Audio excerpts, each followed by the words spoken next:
পয়লা বৈশাখ মানে আমাদের ঐতিহ্য, আমাদের শেকড়ের কাছে ফিরে যাওয়া। তো আমার মনে হয় যে নতুন বছরে আমাদের জরা জীর্ণতা কষ্ট ক্লেশ সবকিছু ভুলে আমরা একটা নতুন সুযোগ করে নিতে পারি জীবনকে সুন্দর করে তোলার।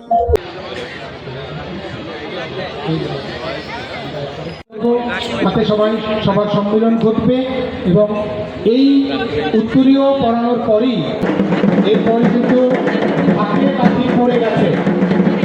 আমরা সবাই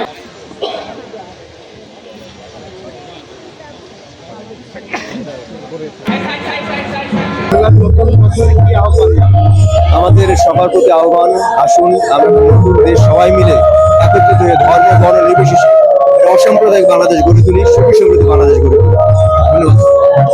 পূর্বপুরুষের আমাদের যে কৃষিকেন্দ্রিক বাঙালি সভ্যতার যে ঐতিহ্য, নবান্ন এবং তার সঙ্গে যে বর্ষবরণের যে উৎসব, সেই উৎসবের সঙ্গে আমাদের দীর্ঘদিনের যে আবেগ এবং অনুভূতি জড়িয়ে আছে, সেই জায়গা থেকে আজকের এই আয়োজন আমরা খুব সুনির্দিষ্ট করে বলতে চাই, সমাজের যা কিছু অশুভ, যা কিছু অসুন্দর সব দূর হয়ে যাক এবং পূর্ণ উদ্যমে নতুন করে আমরা একটা আমাদের স্বপ্নের বাংলাদেশ দিনের লড়াইটা আবার শুরু করি, সেটুকু আমাদের আশা।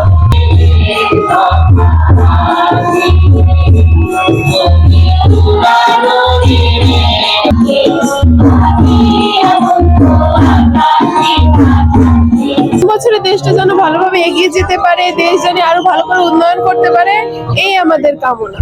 নতুন বছরে যাতে দেশে আরো ভালো এবং আরো উন্নতি হয়, আমরা যেন ভালোভাবে চলতে পারি, ভালোভাবে আমরা সুযোগ সুবিধা নিয়ে বেঁচে থাকতে পারি, এই আমাদের নতুন বছর।